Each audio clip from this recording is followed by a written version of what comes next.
So the COVID-19 pandemic is taking a toll on the neediest residents, the neediest people out there, and veterans are among them, people who depend on all kinds of different services. I'm here with Angela McConnell, the founder, president, and CEO of NovaVets. She's also a veteran herself. Thanks so much for being with us, Angela. Thank you so much. Absolutely. Thank you, Peggy, for having us and bringing these needs to light with our community. Tell us what your organization does. Sure. So our organization is very distinct in that we provide comprehensive services, but for those most vulnerable veterans.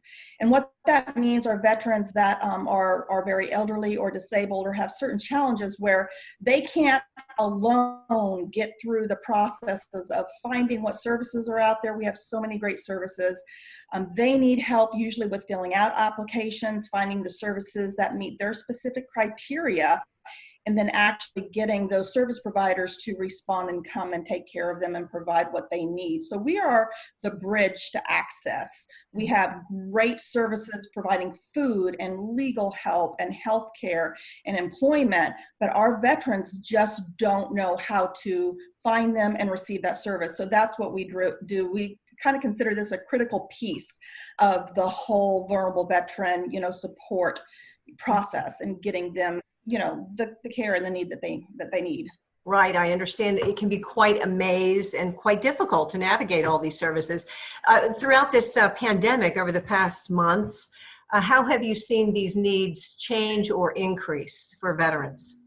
It's been quite a surge in change for sure. We've only been around for about 5 years. We're going on our 6th year now. And over the past 5 years, we've served hundreds of veterans. And when this COVID-19 pandemic hit, my first thought was we need to reach back out to those that we took care of, because in these uncertain times, they may have forgotten who to reach out to and they don't know where to turn and what's going on. So we did a surge of reach out. I took my notes so I knew what to tell you. So over 226 veterans we reached back out to let them know that we were here and ask them if they needed anything. And that goes from food to transportation to caregiving, because all kinds of needs shifted during this pandemic.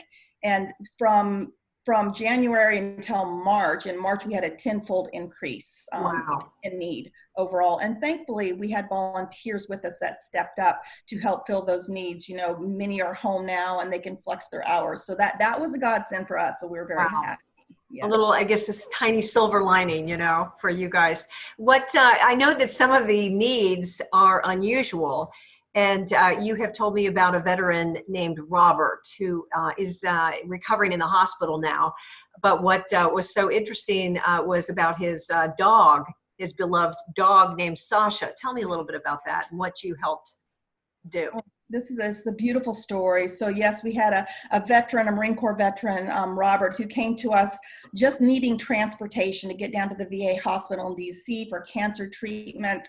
And this normally happens when we work with veterans. So one need turns into multiple needs because we do a very thorough intake and determine, yes, we can help them with transportation, but then we find out they may need help with food and with other things that they may not have thought of and that we know to ask the questions around. So Robert was talking to us and he knew that he was going to need a liver transplant. And he has a beautiful yellow lab named Sasha, who's his only family member here, locally in Virginia. And she needed to be cared for. And he really hadn't given that a lot of thought. And immediately my director of services, Melissa, said, okay, we need to find a proper guardian for this dog, a foster family, and get Sasha in a home, which we were able to do literally within the day that he had to receive his liver transplant. Because if you know anything about getting an organ transplant, it's you're on a wait list. And right, and then it's rush, right? Get down here, get it now, and everything moves quickly, correct?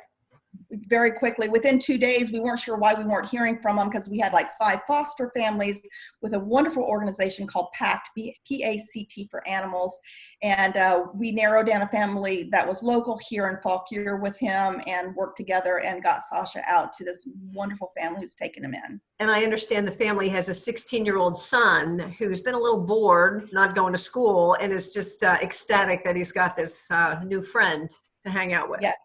Oh yeah, it's just all the way around. It's been a wonderful win-win-win. With regards to finding Sasha the home, and then giving Robert the absolute peace of mind knowing that his beloved Sasha is in great hands and she's being taken care of. He'll Right. probably be under care for the next 2 or 3 months, so it's going to be a little while, but just having that peace of mind. And the teenage boy, I mean, I showed you some of the pictures, Yeah. just happy to have someone to take care of and walk and hang out with. Yeah. And Sasha looks very happy as well. So no worries there for Robert, right? That's really wonderful that he doesn't have to worry about that. Absolutely. Yeah. Absolutely. It's a great story. These are the stories that we really love, because when you're in the midst of a medical condition or a crisis, sometimes you just don't think about, that next step. And it was over a month process to find an organization that had the resources. So we did have to look around, and, without having Melissa go with our team and do this research and get it lined up, I mean, it's a lot of work. And the veteran, he was in no place to do this. He was undergoing chemotherapy and not feeling well, and that's what we do. And I think that's what we do so well, and so much differently from some of the other organizations. We all do so many great things, and our partners provide pieces, but we help the veteran get to those pieces, so piece it all together, right? Yes. Yeah, put the pieces together. And we wish Robert the best. I know he's recovering now in the hospital, and just our prayers go out to him. And just wonderful that he doesn't have to worry about Sasha, and that he knows his beloved pet is in good hands. Yes. Look, I'm talking to you today because the Dominion Energy Charitable Foundation did give a grant to the Northern Virginia Veterans Association. Tell me, what has that money been put to good use, I'm sure? Completely. Dominion Energy was fabulous as they stepped up and realized, they could support us with this surge in need and ongoing.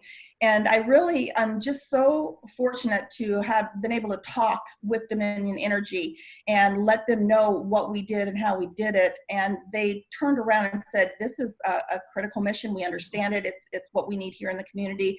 And they were able to support us. And I think that speaks a lot for Dominion Energy. For obviously, you do a lot. I see so many things that you all help, multiple partners that we have, to include Hilton Performing Arts and others in the community that Dominion, works with and partners with. So it was just a wonderful situation to where Dominion came in, gave us some extra funding, and definitely been put to use to support what we call our support services organization, those like Melissa that work part-time and can do these things that take a lot of case management hours and a lot of attention. So yes, thank you, Dominion. Well, we're so happy to be able to help you, and thank you for all the work that you're doing and all the support that you give to our veterans. I mean, they deserve it.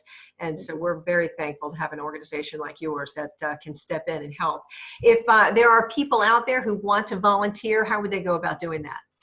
Well, they can go to our website, NovaVets.org, and there's a little icon they can click on for volunteering and knowing how to sign up. And we have a volunteer orientation about once a month. We have, and they're Zoom. The orientations now are Zoom. We'd love to have them in person, but of course, we're all Zooming these days. Right.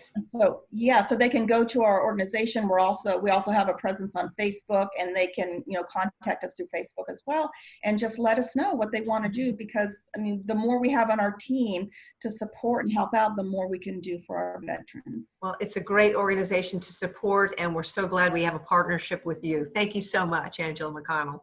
Thank you, Peggy and Dominion Energy. Take care. You too.